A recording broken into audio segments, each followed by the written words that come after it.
Hello guys, good morning. So i-share ko sa inyo guys yung yung una kong negosyo. Yung bisita ko sa Saudi Arabia. Ito nga pala guys, yung inupuan ko ngayon na bahay.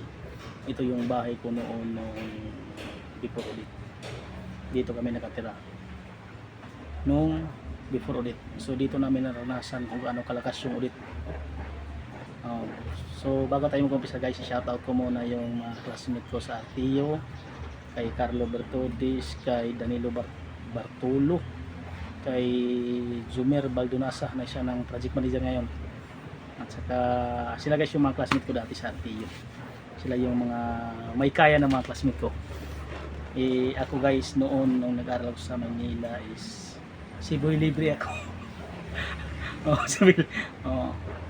Kasi wala tayo guys, tipid tayo kuripot tayo dahil mahirap lang tayo sa probinsya So ngayon guys,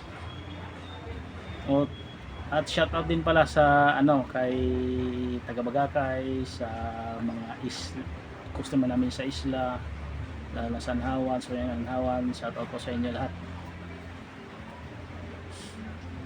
So ngayon guys, i-share ko sa inyo yung una kong negosyo nung mag-exit ako sa Saudi. Ito yung pag-aayos. Ang ganda yung kita guys. Tapos sipag lang sa pagtali. Yan yung ayos guys na binibinta sa tindahan na tag 3, tag 5 ba sa kanila. Dito sa akin guys, nawasak kasi yung tinatali ko. Yung pang-isda lang talaga siya. Binibinta ko dito tag 3. Yung mga customer ko nito guys, puro taga isla. Yung mga bayar ng isda. Bayar ng isda. Kasi kadalasan doon sa isla mga bayar ng tamaya, ganoon mo po sa isda.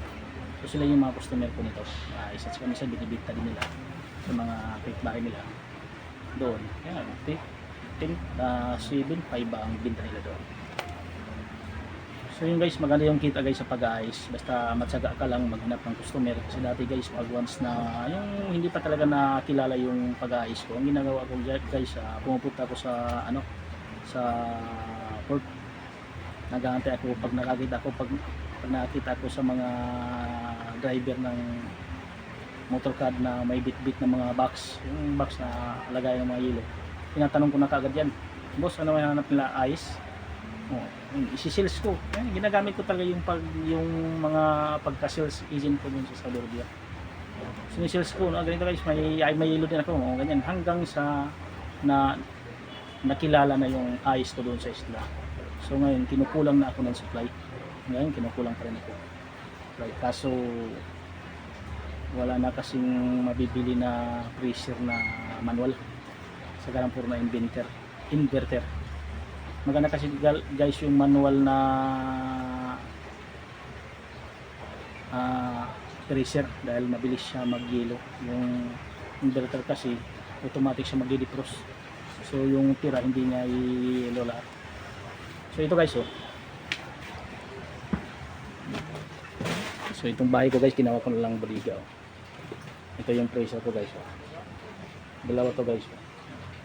And guys, minsan araw-araw guys, sa dalawang freezer na to guys, nakakalabas ako ng tag-8 box na yelo.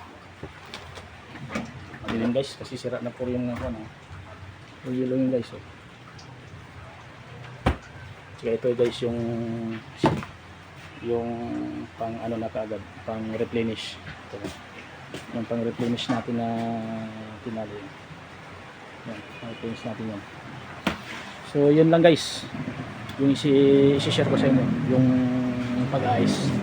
Magandang negosyo yan guys. Susunod ko na video guys, yung isi-share ko sa inyo, yung pangalawag kong tinayo na negosyo.